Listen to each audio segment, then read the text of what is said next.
एक गांव में एक सुखी परिवार रहता था। उस परिवार में 3 भाई और एक बहन थी।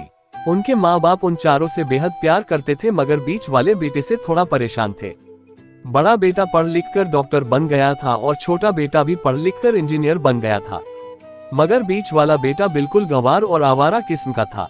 कुछ समय बाद उनके दोनों बेटे डॉक्टर और इंजीनियर ने शादी कर ली और महीनों के बाद ही इनकी बेटी का भी एक अच्छे घराने में विवाह हो गया, मगर बीच वाला बेटा अभी भी कुंवारा ही था।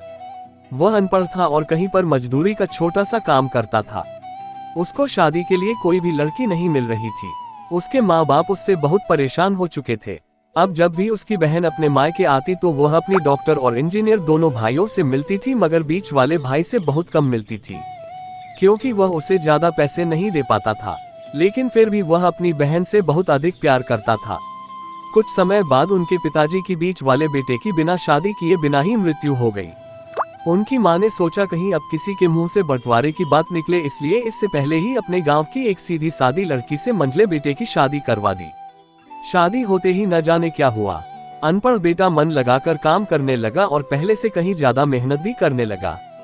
अब कोई भी पुराना दोस्त उसको मटर गश्ती के लिए बुलाने आता तो वह मना कर देता। एक दिन उसके डॉक्टर और इंजीनियर भाई ने सोचा कि यह तो गंवार और अनपढ़ है, हम इससे कहीं ज्यादा पैसे कमा लेते हैं, इसलिए अब हमें बंटवारा कर लेना चाहिए। माँ के लाख मना करने के बाद भी दोनों बेटों ने बंटवारे की तारीख तय कर दी और उन्होंने अपनी बहन को भी बुला लिया। तभी उनका गंवार भाई कहता है कि तुम लोग बंटवारा कर लो, मुझे जो बचे वो दे देना या ना देना, मैं शाम को आकर अंगूठा लगा दूंगा। तभी उसकी बहन कहती है, अरे बेवकूफ, तू तो हमेशा बेवकूफ ही रहेगा।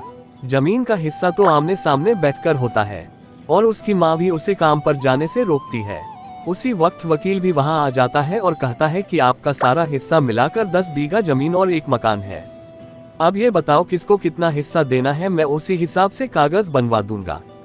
तब गंवार भाई कहता है, वकील साहब 5-5 बीघा जमीन हमारे दोनों भाइयों के नाम लिख दो और यह हमारा घर है, यह मेरी प्यारी बहन के नाम कर दो। तब दोनों भाई पूछते हैं कि तू अपने हिस्से में क्या लेगा। गंवार भाई कहता है कि मेरे हिस्से में मेरी प्यारी माँ है। वह अपनी पत्नी की तरफ मुस्कुराते हुए कहता है, क्यों, क्या मैंने गलत कहा। उस गंवार और अनपढ़ की पत्नी अपनी सास से लिपट कर कहती है, माँ से बड़ी वसीयत क्या होगी मेरे लिए। उसी वक्त उसका गंवार पति भी अपनी माँ से लिपट जाता है। गंवार बेटे और बहू के प्यार ने जमीन जायदाद के बंटवारे को एक सन्नाटे में बदल दिया। तभी बहन अपने गंवार भाई के गले लगकर लिपट कर रोते हुए कहती है कि माफ कर दो भैया, मैं आपको सम्मान नहीं दे सकी। तभी उसका भाई कहता है, मेरी प्यारी बहन, इस घर में जितना अधिकार हमारा है उतना ही अधिकार तुम्हारा भी है, और रही बात बंटवारे की, तो बंटवारा नहीं करने से जीवन खत्म तो नहीं हो जाएगा। क्यों करते हैं हम बंटवारा? क्या हम एक साथ मिलकर नहीं रह सकते? जैसे हम बचपन में मिलकर खेलते रहते थे। एक साथ मिलकर रहने को ही तो कहते हैं एक अच्छा परिवार, और उसके परिवार को संभालती है एक माँ। तभी उसके दोनों भाई भी बहुत शर्मिंदा होते हैं और वह बंटवारे के सभी कागज फाड़कर फेंक देते हैं, और उस दिन के बाद से उनका पूरा परिवार खुशी खुशी एक साथ रहने लगा। इस कहानी से हमें ये सीख मिलती है कि परिवार में मिलजुल कर रहना चाहिए। माता पिता से बड़ा धन दौलत नहीं होती है। Thanks for watching. यदि आपको ये वीडियो पसंद आई हो, कृपया लाइक, शेयर और सब्सक्राइब करें।